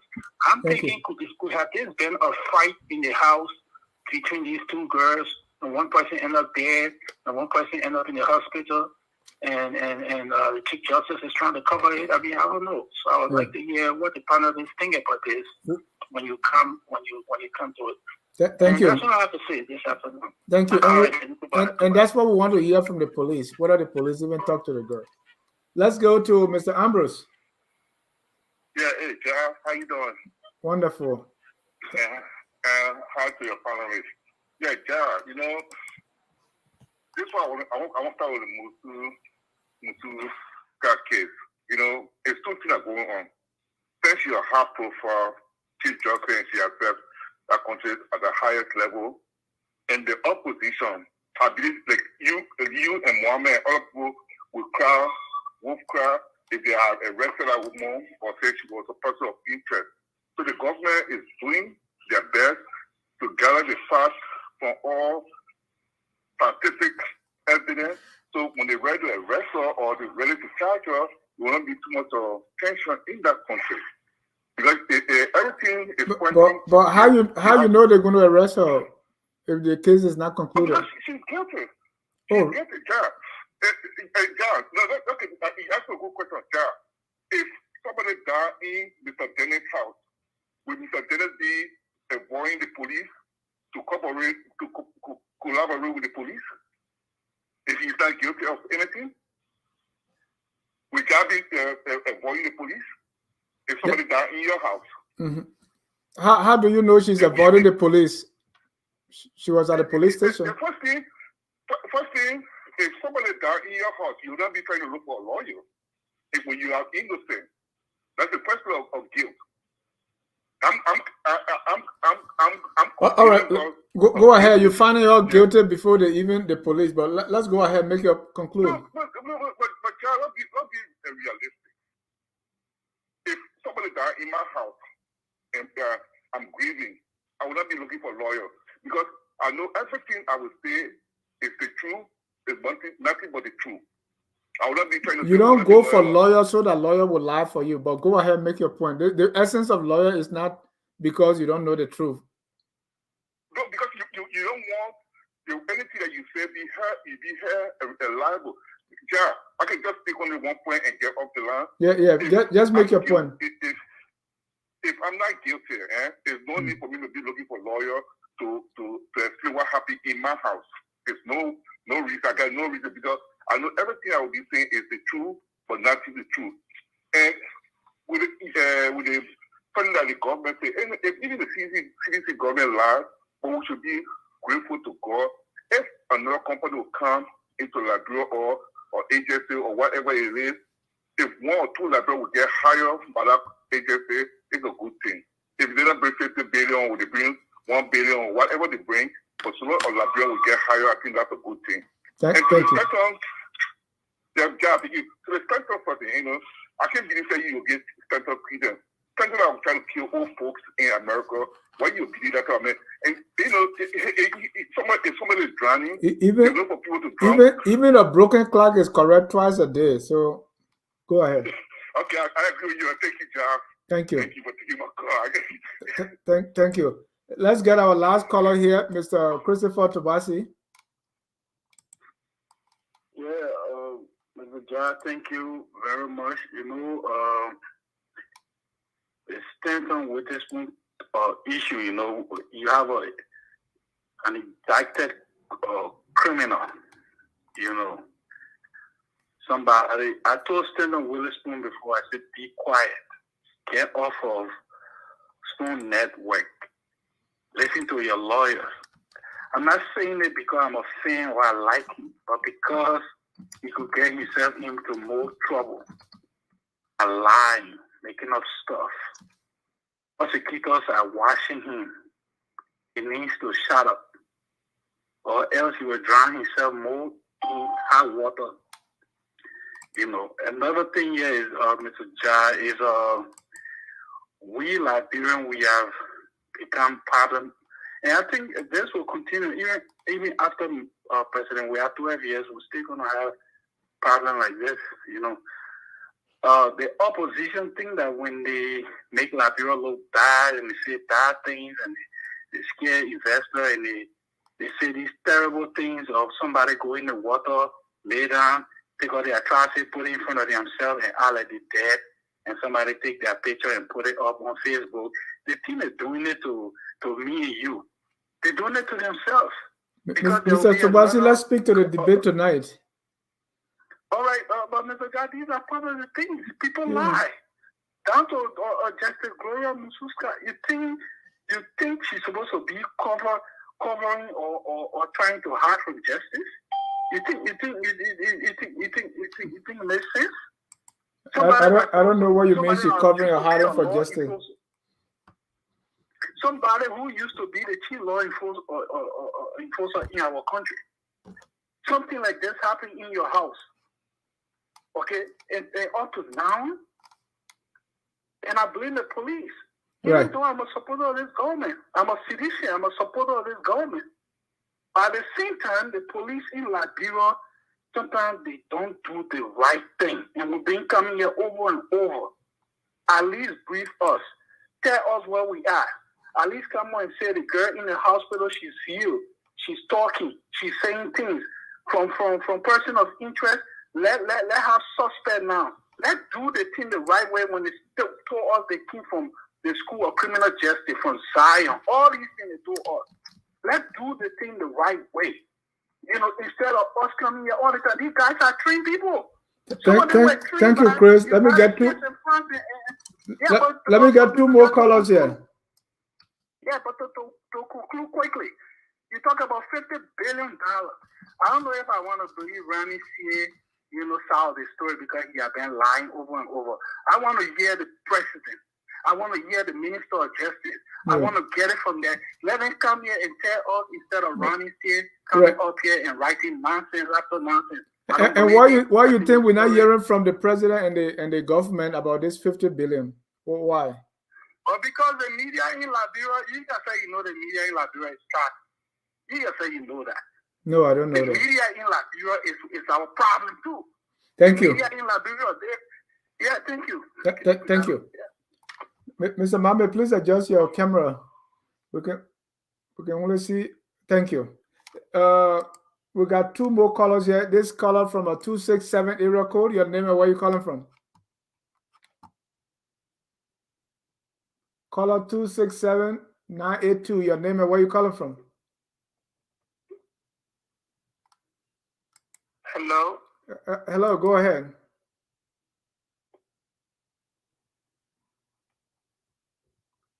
All right, let's skip that caller and go to Thomas Cannon. Hello?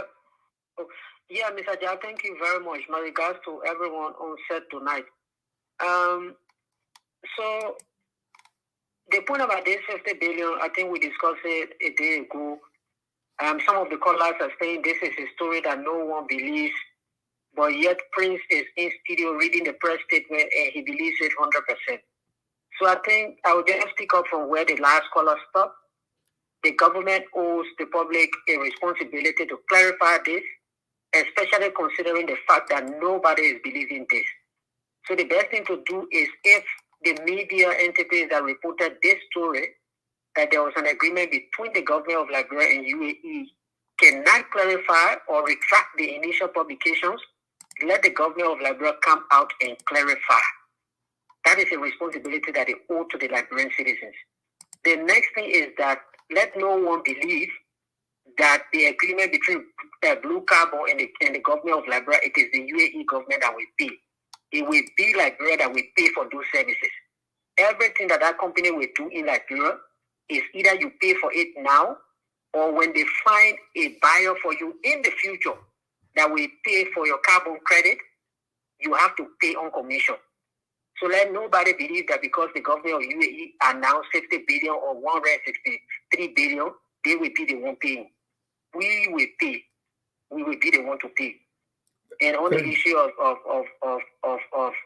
the former Chief Justice, I think the police just need, like everyone is saying, to be able to do a little more work in terms of really informing the public as to what is happening. Because the more they keep the public in doubt, the more there will be some speculation. And this point that because the former Chief Justice hired a lawyer, then she's guilty, let nobody think that way. It is just a practice in law. And the lawyers are told that in training, that you never represent yourself. Even the best lawyer in the United States or in any country, when they have an issue, they look for other lawyers to represent them. So it is sad for people to think because she hired a lawyer, she's already guilty. Thank you all very much. Thank you. Thank you. That was the last caller. Let's go back to our panelists here. Again, you are watching Friday Night Debate right here on Focus on Liberia. Mr. Kessel, you want to respond to our callers? 1 minute. You know, there's something I just want to clarify here. Look, whatever the government does, the government takes responsibility for it. And I want Liberians, I mean, you can't be in America or outside of Liberia or living in advanced societies and consider people who disagree with government or hold the government feet to the fire as people who are causing problems in the country. I mean, what kind of reasoning is that? Look, that is our role. That is what we should do. Or else the government will start killing everybody. They will kill our brothers and sisters and nobody, because they know nobody questioning them or asking them questions. Our fundamental responsibility is to hold the government's feet to the fire. And in fact, we are not as extreme as the CDC was. Have you guys forgotten that these guys had caskets on their heads and were parading in the streets of Monrovia and trying to create pandemonium? The only reason why international donors and international partners did not stay away from Liberia was that the government was more responsible. The government respected the rights of Liberians. The government conducted her business at a better level.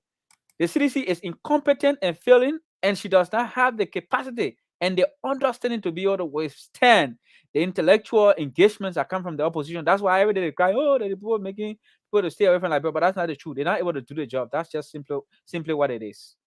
Thank you. Mr. Mame, you can respond to your response to our callers. 1 minute. Yeah, one of the callers, talk about time. That's a very fair assessment. We spoke about it today before coming on the show, in our chat room. So we take that very seriously and we try to, improve on it going forward. But I wanted to say to him that the information that nobody has concrete data and we just assume is wrong. What can I point to?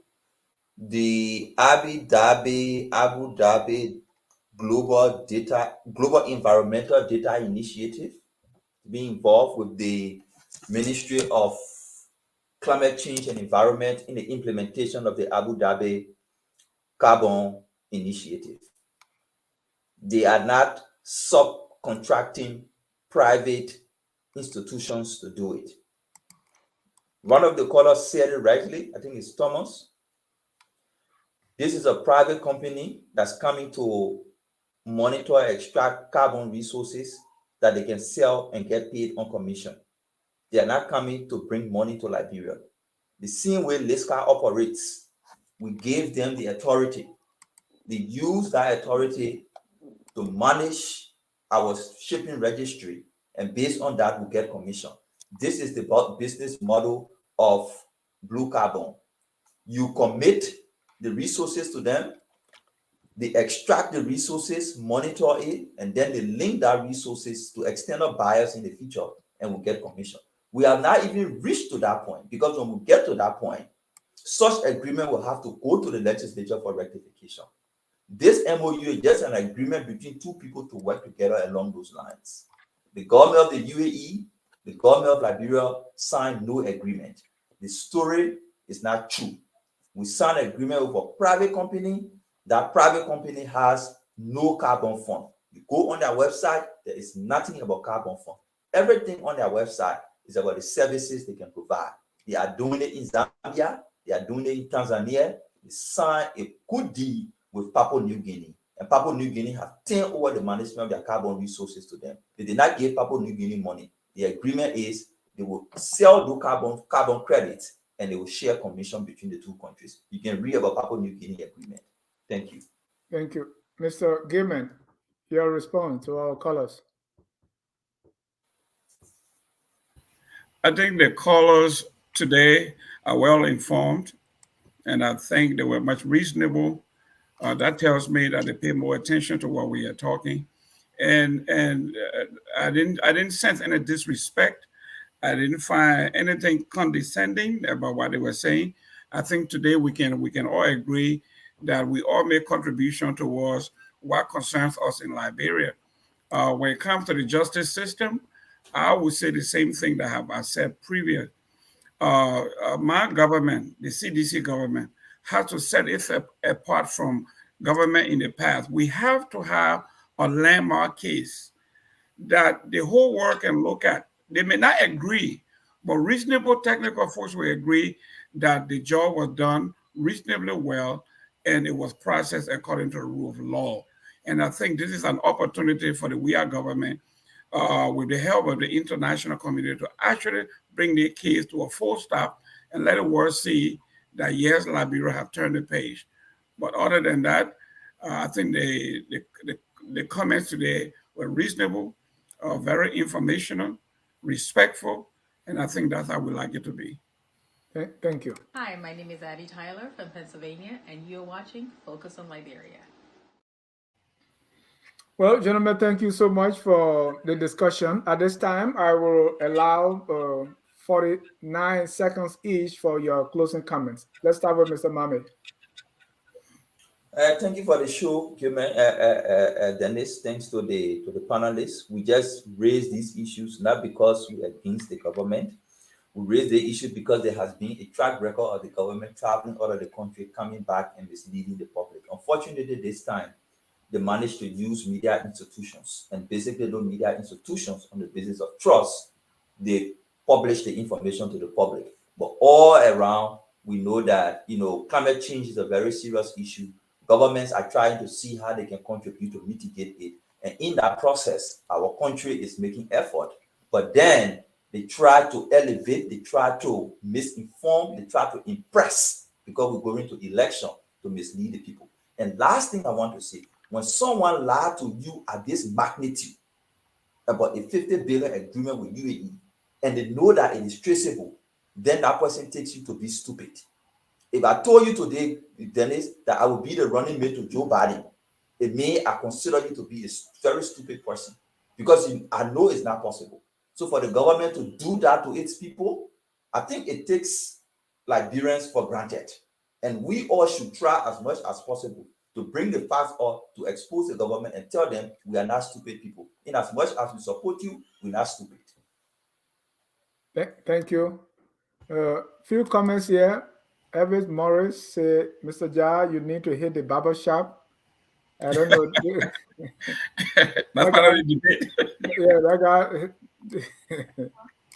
and another. I'm surprised he didn't say something about me tonight. Well, don't speak so quick. Yeah, I know. Sam Waller is asking for the political bulldog. They're missing.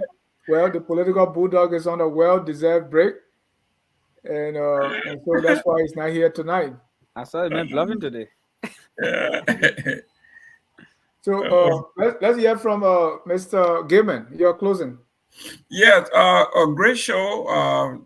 Thanks to Mr. Mami and Mr. Kessley. And I want to agree with both of them on this one. Every government deserves to be criticized. And that's what democracy is all about. We all cannot sing the same tone. It will not be a choir. We need to have soprano, we need to have bass, we need to have alto, we need to have tenor. And I don't think anybody who criticizes the government is an enemy of the state or enemy of the regime. Criticism is good. We like it to be positive. We like it to be critical.